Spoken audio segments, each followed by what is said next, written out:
فرزند جان کر تمہارے ساتھ سلوک کرتا ہے، وہ کون سا بیٹا ہے جسے باپ تنبیہ نہیں کرتا؟ اور اگر تمہیں وہ تنبیہ نہ کی گئی جس میں سب شریک ہیں تو تم حرام زادے ٹھہرے، نہ کہ بیٹے۔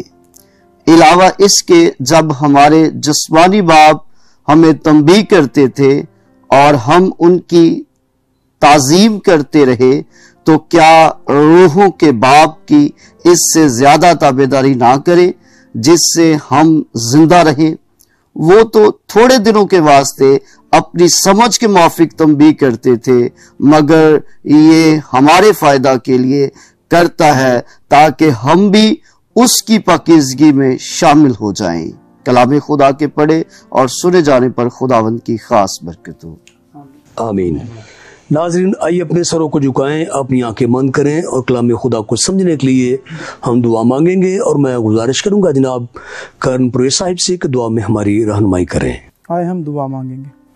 آسمانی باپ، تیری حضوری میں آ کر ہم نہایت خوش ہیں اور خدا تیرے فضل کو مانگتے ہیں۔ خدا ہمارا آج کا بیٹھنا، گفت و شنیک کرنا خدا تیرے لوگوں کے لیے باعث برکت ہو۔ جو لوگ خدا ہمیں دیکھ رہے ہیں، سن رہے ہیں، خدا آج کا کلام، آج کی خدا جو الفاظ تو نے ہم سب بھائیوں کو عطا کیے ہیں، خدا جب ہم آپس میں گفتگو کرتے ہیں تو یہ سننے والوں کے لیے باعث برکت ہو، انہیں سمجھنے والی روح عطا کر، اور ہمیں بھی خدا تو بولنے کی توفیق عطا کر۔ اور خدا ہم چاہتے ہیں کہ تو ہمارے ہونٹوں کو چھوئے تاکہ ہم وہ الفاظ آج اپنی زندگیوں سے، اپنی زبان سے نکالیں، تاکہ خدا تیرے لوگ آج کے کلام کے وسیلہ سے برکت پا سکے۔ آسمانی باپ، اسی طرح منت کرتے ہیں کہ تو اس پوری ٹیم کو اپنے ہاتھ میں لے، اور خدا تو انہیں بڑی برکت عطا کر، تاکہ اسی طرح تیرا کلام جو ہے وہ دنیا کی انتہا تک پہنچے، اور تیرے لوگ تیرے کلام کو سن کر تیری تیاری کر سکیں، اور خدا تیری آمد ثانی کے لیے خود کو تیار کر سکیں، یسوع کے نام میں آمین۔ آمین۔ تو ناظرین، آج ہم سیکھنے جا رہے ہیں خدا کی تنبیہ۔ تو جیسے میں نے پہلے بھی بتایا کہ بادل نخواستہ ہم میں سے کوئی بھی یہ بات پسند نہیں کرتا کہ کسی طرح سے میں کسی بھی قسم کے دکھ سے گزرنا پڑے۔ تو خدا کے بارے میں بہت ساری غلط فہمیاں موجود ہیں، ہماری تھیولوجیکل مسکنسیپشن جو ہوتی ہیں کبھی کبھی وہ ہمارے لیے بہت سارے مسائل کھڑا کر دیتی ہیں۔ کچھ لوگوں نے جب خدا کی محبت کی تشریح کی تو حد سے زیادہ گزر گئے اور کہا کہ خدا آسمان پر بیٹھا اپنے بچوں کو دیکھتا ہے اور وہ ان کی غلطیوں کو بھی اگنور کر دیتا ہے، اور خدا اس طریقے سے ان سے خوش ہوتا ہے کہ ایسا کر رہے ہیں۔ تو یہ انتہائی غلط قسم کی تشریح ہے، اور کچھ لوگوں نے خدا کو اتنا غضبناک پیش کیا جو خدا کی محبت کے بالکل منافی ہے۔ تو ہمیں میانہ روی اختیار کرنا چاہیے اور بائبل مقدس کے مطابق خدا کو سمجھنے کی کوشش کرنا چاہیے۔ بالکل اسی طرح جس طرح ایک چھوٹا بچہ کھاد کو چینی سمجھ کر اپنے منہ میں ڈالنے کی کوشش کرتا ہے، لیکن ایک اچھا باپ وقت پر آ کر اس ہاتھ کو روک دیتا ہے۔ اسی طرح خدا باپ جب دیکھتا ہے کہ ہم روحانی اعتبار سے ٹھیک نہیں تو کبھی کبھی ایسے اوزار، ایسے ہتھیار، ایسے حالات پیدا کر دیتا ہے جو میری اور آپ کی طبیعت کے خلاف ہوتے ہیں، اور یہ خدا کی طرف سے طبی یعنی ملامت کہلاتی ہے، اور کبھی کبھی ہمیں صرف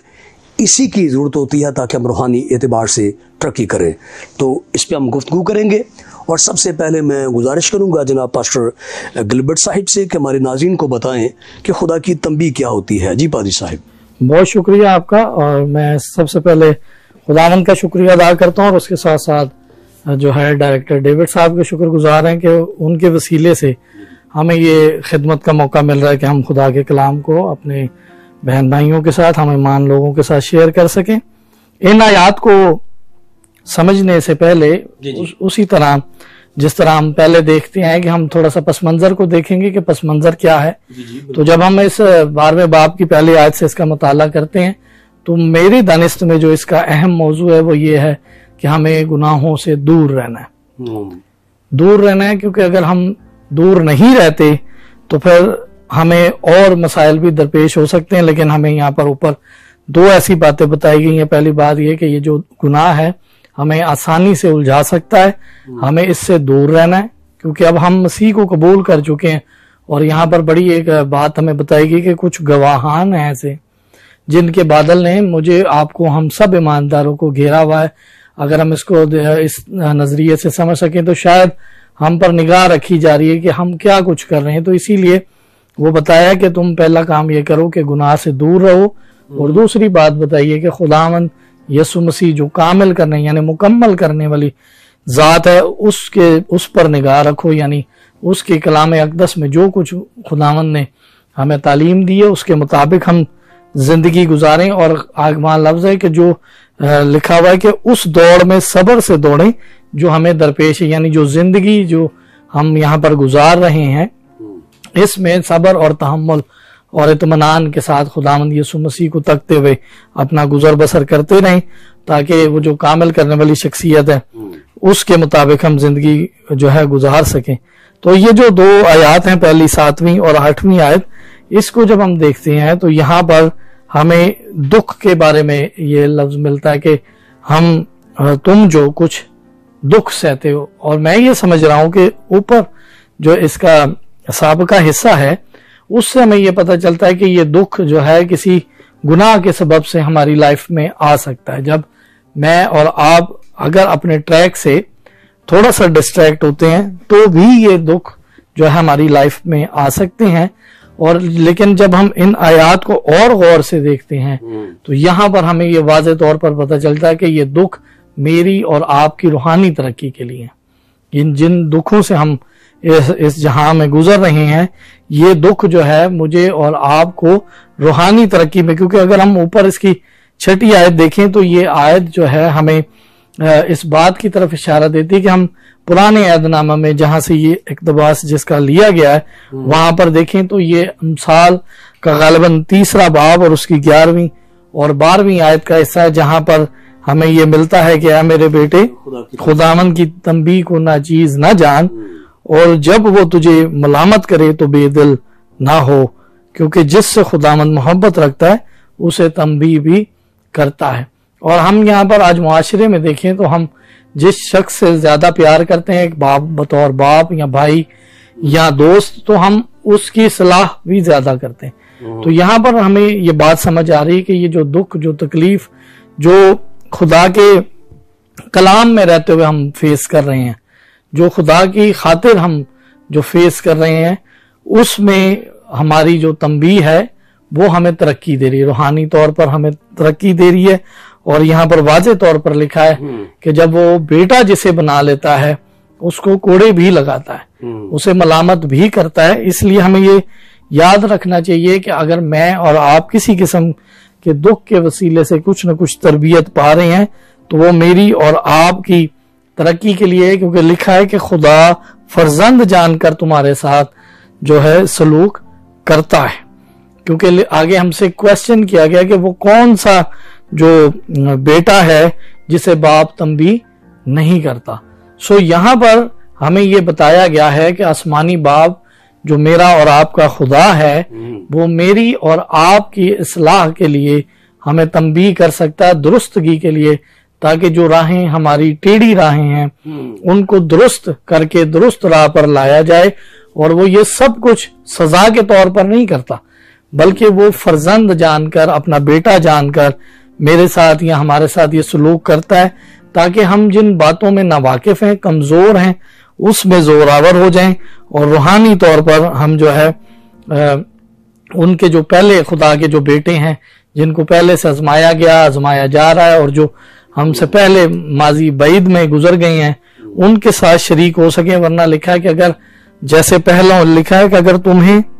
وہ تنبیہ نہ کی گئی جس میں سب شریک ہیں تو تم حرامزادے ٹھہرے. یہ حرامزادہ جو لفظ ہے یہ ہمارے کلچر میں کافی مشکل ہے، لیکن اگر ہم اسے انگلش کلچر میں دیکھیں تو وہاں پر لیٹن ایک اس کے لیے ٹرم استعمال ہوئی، لاطینی، جسے لاطینی زبان میں کہا جاتا ہے نیولیس اور فیلیس. یہ ٹرم جو ہے یہ انگلش کلچر میں ان لوگوں کے لیے ہے جو ناجائز اولاد ہیں،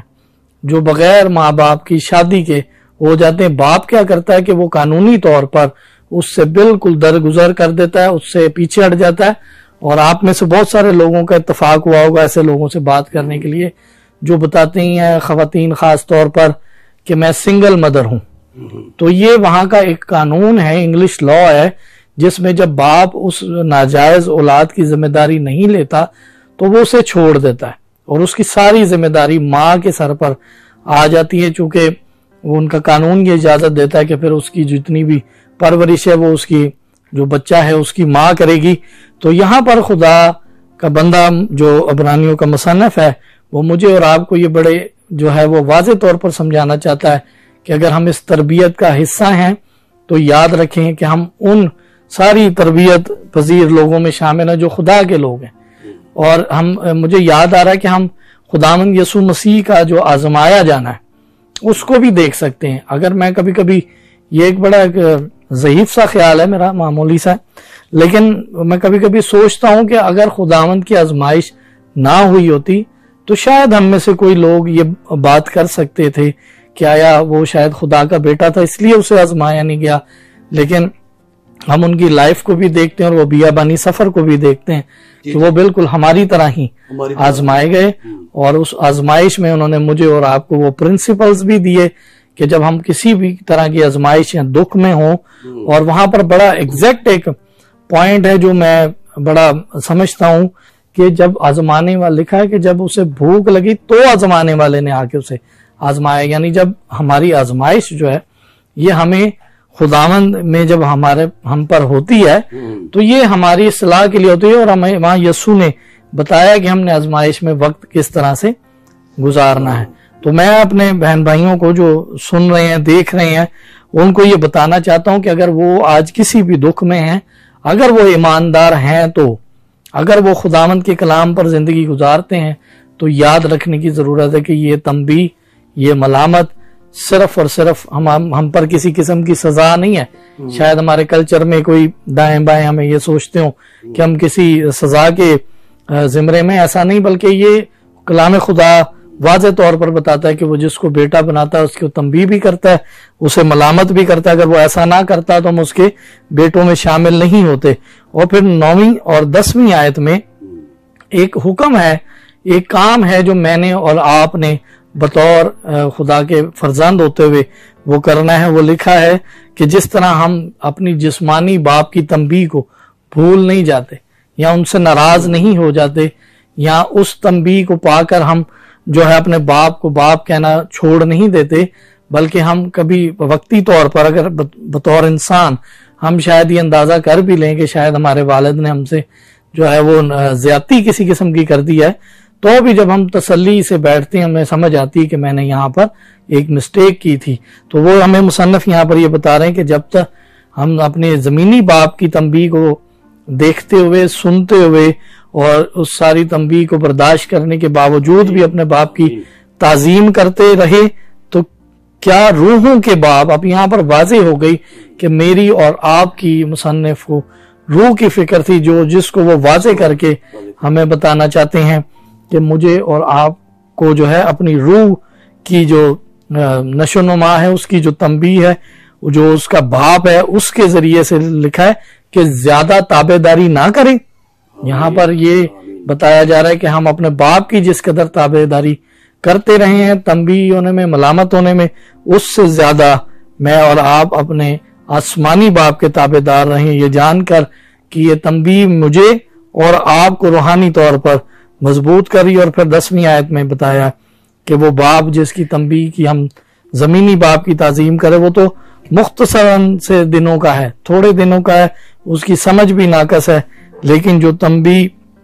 میرا آسمانی باپ، آپ کا آسمانی باپ ہم سب کی کرتا ہے اور کچھ وقت کے لیے ہمیں دکھوں میں سے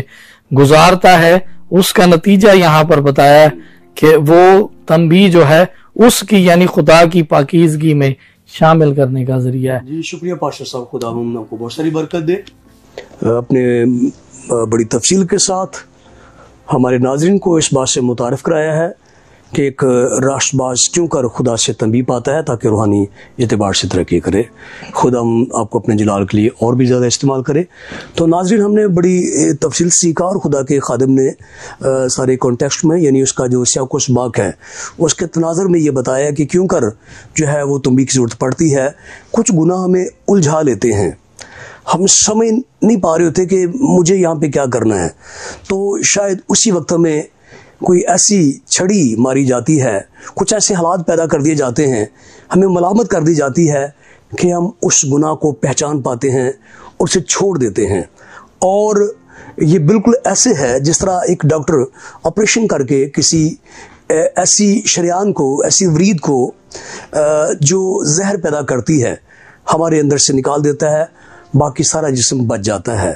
تو اسی طرح خدا کبھی کبھی ایمانداروں اور راست بازوں کو دکھوں میں سے گزرنے دیتا ہے تاکہ ہم روحانی اعتبار سے ترقی کریں، اور یہ ہماری آبادیت کے لیے ایک بہت بڑا خدا کا ذریعہ ہے تنبیہ کرنا. مزید ہم سیکھیں گے، اور میں گزارش کروں گا جناب پاسٹر رضوان صاحب سے کہ ہمارے ناظرین کو یہ بتائیں کہ خدا کی تنبیہ در حقیقت کیا ہے اور کس طرح ہم تنبیہ پانے سے ترقی کرتے ہیں. تھینک یو جی پر صاحب. میں شکر گزار ہوں اس قدوس و برحق کا جس نے آج یہ لمحات دیے، اور پر صاحب آپ کا، اور ڈائریکٹر ڈیوڈ ڈین صاحب کا، جن کی وساطت سے آج ہم یہاں پر جمع ہیں اور خدا کے کلام شیئر کر رہے ہیں. سو آج ہم تنبیہ پر بات کریں گے. سو مکاشفہ کی کتاب میں لکھا ہے کہ خدا جن کو عزیز رکھتا ہے ان کو تنبیہ بھی کرتا ہے، اور ہم اسی طرح دنیا داری میں رہتے ہوئے جس سے پیار کرتے ہیں، جس سے ہم انس کرتے ہیں، جس سے ہم محبت کرتے ہیں، اس کی ہم کبھی بھی بربادی نہیں چاہیں گے، کبھی بھی اس کے ساتھ غلط ہوتا ہوا نہیں دیکھیں گے، بلکہ ہر پل اس کی بھلائی کا سوچیں گے، اس کے ساتھ نیکی کریں گے، اس کے فائدے کا سوچیں گے. سو خدا ہم سے بہت پیار کرتا ہے، اور کلام مقدس میں لکھا ہے کہ وہ کئی ماؤں اور کئی باپوں سے زیادہ ہم سے محبت رکھتا ہے. سو وہ اس محبت میں ہمیں تنبیہ بھی کرتا ہے، ہمیں ہماری بہتری کے لیے ہماری اصلاح بھی کرتا ہے، اور بعض وقت وہ تنبیہ سختی کے ساتھ ہوتی ہے، بعض وقت وہ نرمی کے ساتھ ہوتی ہے، لیکن اس کے پیچھے پرپس صرف اور صرف یہی ہوتا ہے کہ ہماری بہتری ہو سکے، ہماری بھلائی ہو سکے. لیکن خدا کے کلام بتاتا ہے کہ ہر قسم کی تنبیہ خوشی کا باعث نہیں بنتی بلکہ غم کا باعث معلوم ہوتی ہے. جی بالکل بالکل. اس کا مطلب ہے کہ معلوم صرف ہوتی ہے، ہوتی وہ خوشی کا باعث ہی ہے، کیونکہ کلام خدا میں لکھا ہے کہ جو تنبیہ کو سہتے سہتے پختہ ہو جاتا ہے اس کے لیے راست بازی کا پھل ہے. سو راست بازی کا پھل ہمیں حاصل کرنے کے لیے تنبیہ کے پروسیس میں سے گزرنا پڑے گا. جیسا کہ ایک بادشاہ تھا اور اس کے سارے وزیر اس کی تابع داری میں تھے، لیکن ایک وزیر ایسا تھا جو ہر لمحہ اس کے ساتھ رہتا تھا، جو ہر لمحہ اس کے ساتھ کانٹیکٹ میں رہتا تھا، اس کے ساتھ جڑا رہتا تھا. اور ایک دن کیا ہوا کہ بادشاہ کے لیے کسی گاؤں سے فروٹ آیا، اور اس نے کہا کہ سب جتنے بھی اس میز پر جمع ہیں سب کو فروٹ دیا جائے. اور پھر اس نے یہ بھی کہا کہ تو اپنے لیے ایک حصہ نکال لے اور اسی میں سے میرے لیے بھی آدھا کاٹ کے رکھ دے، تاکہ جب میں یہاں سے فری ہو جاؤں تو میں اس کو کھاؤں.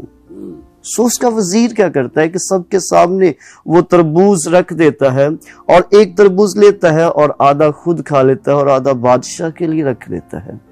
اور بادشاہ جب ساری بات چیت کر کے فری ہو کے اپنے خلوت خانہ میں جاتا ہے تو وہاں وہی کٹا ہوا حصہ منگواتا ہے اور اس کو کھانے کی کوشش کرتا ہے. لیکن جیسے ہی وہ پہلا نوالا لیتا ہے تو وہ نہایت کڑوا ہوتا ہے، اور بادشاہ اس بات سے غصے میں آ جاتا ہے اور کہتا ہے کہ اس وزیر کو بلاؤ، اس نے یہ کڑوا حصہ خود بھی کھایا اور میرے حصے میں بھی چھوڑ دیا، اس کو جیل خانے میں ڈال دو. اور وہ کہتا ہے کہ میری آپ ایک بات صرف سن لیں، اس کے بعد آپ کا جو بھی فیصلہ ہوگا مجھے قبول ہوگا. وہ کہتا ہے بادشاہ میں نے تیرے ہاتھوں سے بڑی لذیذ چیزیں کھائی، بڑی نعمتیں حاصل کی، بڑے اچھے اچھے تحائف حاصل کیے، لیکن آج جب میں نے اس تربوز کو کٹ کیا تو جو حصہ میرے حصے میں آیا وہ نہایت کڑوا تھا.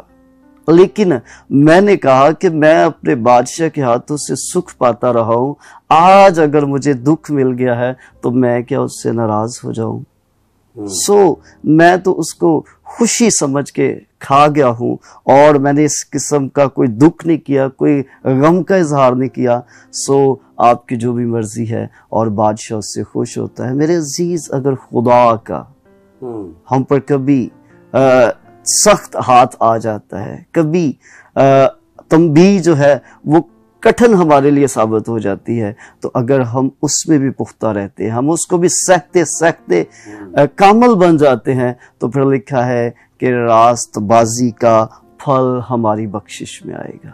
پھر بھی یہ ہماری کوئی وسعت نہیں ہوگی, ہماری کوئی اوقات نہیں ہوگی, ہماری کوئی کارکردگی نہیں ہوگی, بلکہ خدا کی بخشش ہوگی کہ وہ ہمیں راست بازی کا پھل عنایت کرے. سو ہمیں راست بازی کا پھل حاصل کرنے کے لیے اور پاکیزگی کو حاصل کرنے کے لیے اس کی تنبیہ سے محبت رکھتی ہیں, گو کہ ہمیں وہ تکلیف دے لگے,